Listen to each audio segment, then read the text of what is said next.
When you think of vivid biblical paintings, quite a few famous painters come to mind, from Vincent van Gogh to Michelangelo and Da Vinci, plus a slew of artists in between. It's easy to see the heavy religious influence in these artists' works. Yet few compare with paintings of famous French painter Alexandre Cabanel. Hi and welcome to Woe History. In today's video, we will dive into the controversial painting style of Alexandre Cabanel and the criticism he received for his many masterpieces.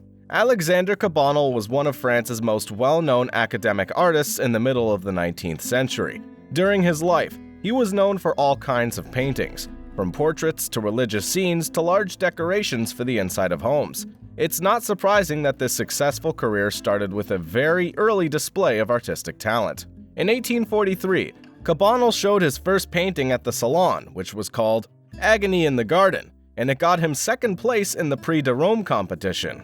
In 1845, he came in second place again. This time, Léon Bennouville, another student in Picot's atelier, beat him. Comparing the two finalists' paintings of Christ at the Praetorium, which are both still in the collection of the École Nationale Supérieure des Beaux-Arts in Paris, the judges collectively agreed that Cabanel's artwork was too romantic and pained to be winning the competition. In Bennouville's work, the figure of Christ is in the middle of a Renaissance-inspired pyramidal composition surrounded by mocking persecutors.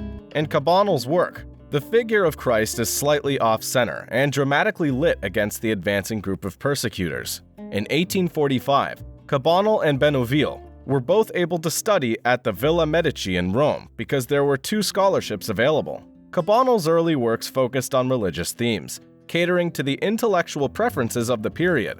Most of his paintings were biblical scenes and figures, and he made them look tragic and terrifying. One of the requirements of the scholarship was that each artist must remit one piece of art per year. One of such works became one of his most popular paintings, Fallen Angel. The depiction of Lucifer with red-rimmed eyes full of rage caused more criticism from many art critics and teachers, who were shocked by such a beautiful depiction of such an evil being. Though distraught, Cabanel didn't let that stop him from expressing his art, choosing instead to soak up as much art and culture as he could, just like many students before him. The artist was able to study both Roman artifacts and great works from the Renaissance. This gave him a chance to see painting and sculpting techniques that he could only imagine in Paris. During this time, Cabanel met Alfred Bruyas, a young man from Montpellier who lived from 1821 to 1876 and wanted to study art history in Rome. But, unlike Cabanel, Bruyas' main goal was to build an art collection, and he had enough money from an inheritance to do so. When Cabanel painted a portrait of Alfred Bruyas in 1846, the two men became good friends. Other paintings that Cabanel made for him while he was in Rome were Albade, La Scia Ruscia, and Man Contemplating, a young Roman monk, all of which were made in 1848, and are now part of the excellent collection of 19th century art at the Musée Fabre in Montpellier, which was founded by Bruyas. Probably the most famous painting he did during this time was The Death of Moses in 1850. Not all Cabanel's paintings received heavy criticism, as his work, The Death of Moses, captured the imagination of art critic Théophile Gautier, who highly praised it and recognized it as a masterpiece.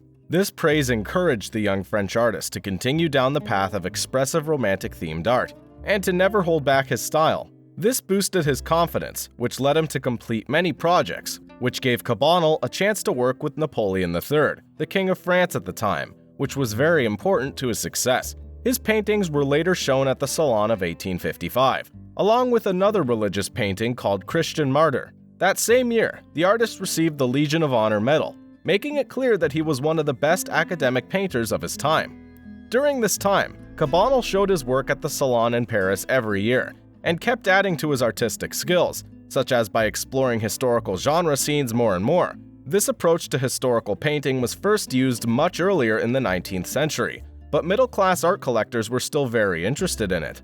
Adolphe Goupil, an art dealer and publisher, was one of the most important people in promoting this type of subject.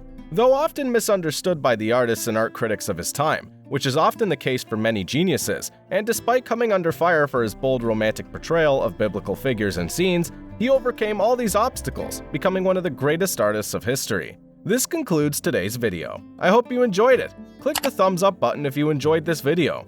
What do you think about Alexandre Cabanel's art? Is it too provocative? Let me know in the comments below. Click on the subscribe button to get more videos like this, and hit the bell icon so you don't miss future videos. Thanks for watching Whoa History. See you next time!